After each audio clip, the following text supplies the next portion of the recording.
Hey everybody, this is Modern Refugee. I am in a thrift store today. You can see here all the good stuff they got in here.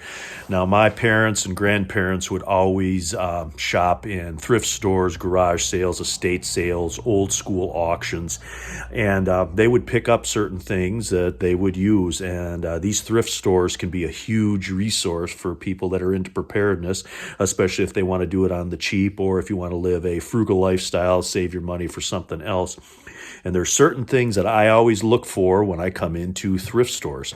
So anyway, I'm going to take a little walk through here, shoot a little video, show you guys what this one looks like, and then I'm going to go home and I'm going to get into the particulars of what I like looking for in these places.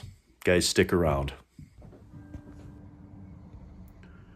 Some of the old cooking utensils here, silverware, and I noticed this right away. This is one of those old slicers. These things are really good when you're making stuff like bread and butter pickles and sauerkraut, that kind of stuff, small batches. Anyway, this guy right here, so it's only marked $1, but this particular guy here, I've already got a couple of these. We'll leave these for the next person, but you just never know what you're going to find.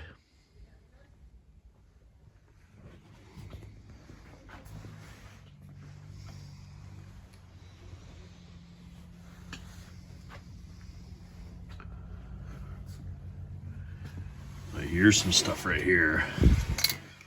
These old water bottles right here, these are perfect for throwing in day packs and stuff, especially when you want to put a pack together for outdoor wilderness use. Even something like this right here, after that's been in a campfire a couple of times, you can burn the paint right off of that. And single walled, of course, so you can boil water in it. Stuff like that is excellent finds. Lots of things like bags and packs can be found in these places, so you can put yourself a pack together on the cheap, sort of gray manish. And things like baskets, stuff like this comes in handy around the garden. And towels.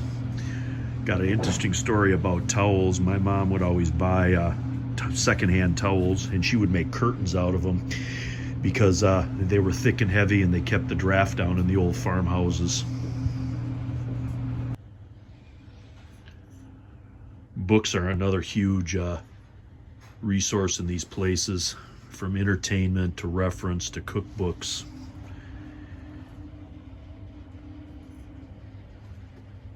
Just tons of stuff in here. And that's a real find right there. You see the price on it. It's $5. Every household should have at least one of those potty chairs in case they ever got to make a off-grid toilet. One of those is going to be much more comfortable to use than the ones that go on top of a 5-gallon pail. Well, I did find a couple of deals, so I'm going to go back home now and we're going to talk about the deals I got and some of the things that I look for in these thrift stores. All right, guys, back home now. Thought I'd take a couple of minutes to talk about the items that I look for in thrift stores and show you a couple of the items that I got here at the thrift store here this morning. One of the big things that I always look for is camping gear. Any type of camping gear I will look for. And I have found some really good pieces of camping gear over the years at thrift stores. Not so much at garage sales, but at thrift stores I have found, things like cooking utensils and some of the older stuff, because the older stuff is a lot better than some of the new stuff that they sell now.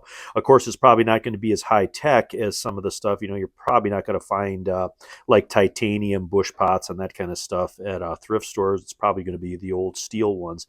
But I've had good luck finding camping stuff, and I always look for camping stuff. Another thing is cast iron cookware. Most of the cast iron cookware that I have, with the exception of a couple Dutch ovens, are all from either thrift stores or garage sales. And some of the older cast irons a lot smoother on the bottom, and it's just a better overall product.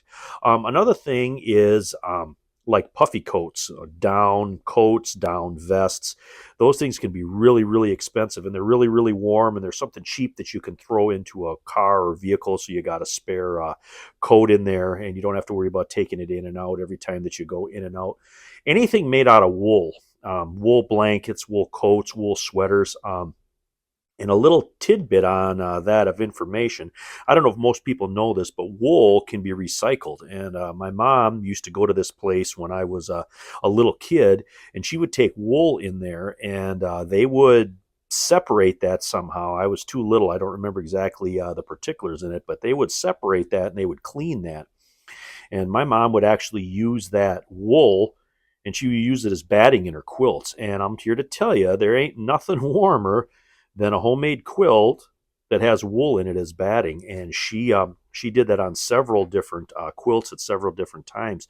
Sort of like, furniture today. Furniture today, when people got it wore out, they just put it out for garbage and they just throw it out. The old timers never threw out furniture. They took it to somebody and had it reupholstered.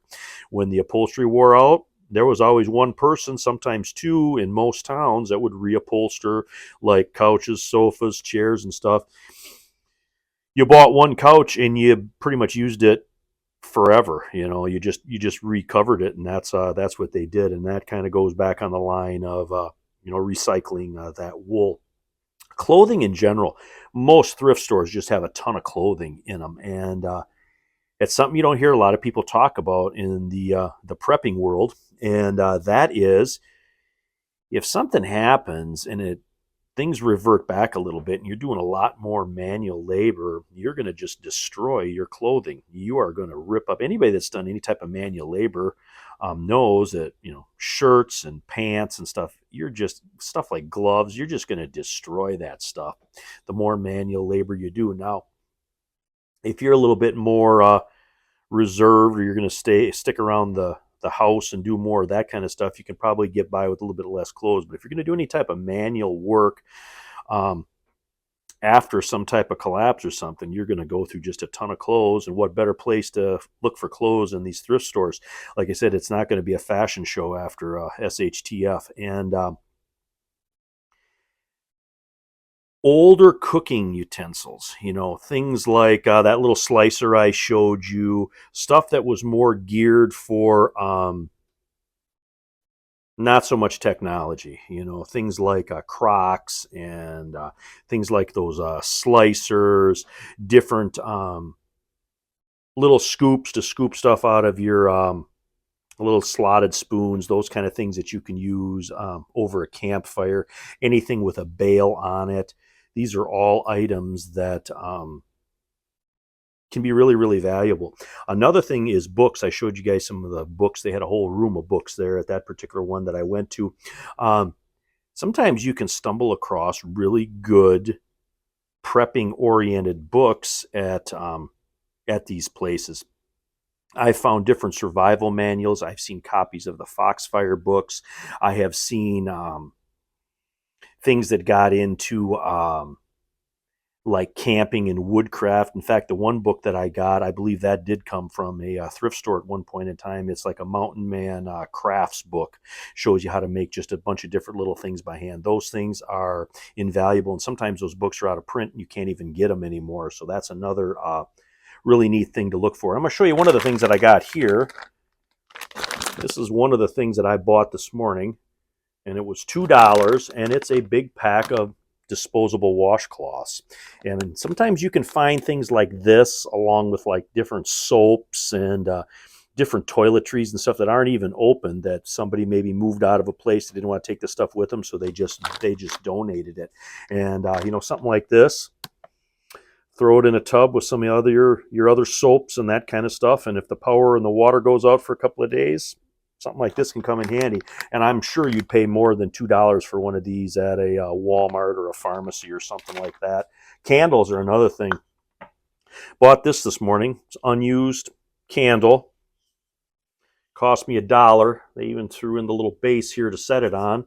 But I don't think I've ever walked into a thrift store where I haven't found either a candle or an oil lamp or something of that effect. Again, very valuable. It can be used for a bunch of different things, lighting, a little bit of heat. But you know, these candles, these pillar candles anymore, these things are expensive. You don't just get these for $1 anymore. I mean, these things are, I think the last ones of these that I looked at in a Walmart were started at about $4 or $5 and then went up depending on how big that they were. Another thing that I found this old mag light here. Old incandescent mag light. It was $2.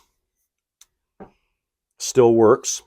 Sometimes these old mag lights will have a spare bulb in the bottom. This one actually didn't, but that's still all right.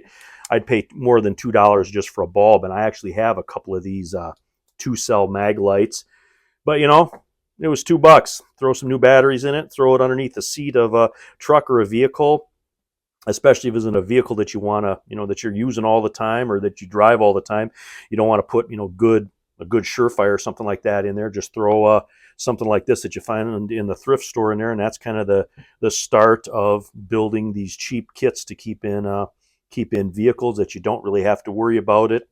You're not spending a ton of money on it. And I got another flashlight here. This one also works. This is just a cheap plastic flashlight. It was $2, but here's the kicker on this one, and this is a little bit of a mindset thing. The batteries that are in there are Duracell Quantum batteries. Now, this is an LED light, so my guess is these batteries are still probably quite good. What is there? 1, 2, 3, 4, 5. There's 5 of those Quantum Duracell batteries, which are a really high-end battery, in this light. Batteries are worth more than the light is. So, again, check things like that. Sometimes you can find an old beat-up radio for $1. You look inside, it's got, you know, Energizer or Duracell batteries in it. And just one of those things, kind of the mindset of how you look at stuff. You know, a lot of things have, you know, multiple uses or multiple things that can be used. But I hope you guys enjoyed this little video here, just my take on thrift stores and how they relate to prepping and sort of the frugal lifestyle, and showing you a few of the things that I got here today. But anyway, this Modern Refugee, appreciate all my subscribers out there. Hope you guys got a little information, a little entertainment, some ideas out of this video, and you guys have a good one.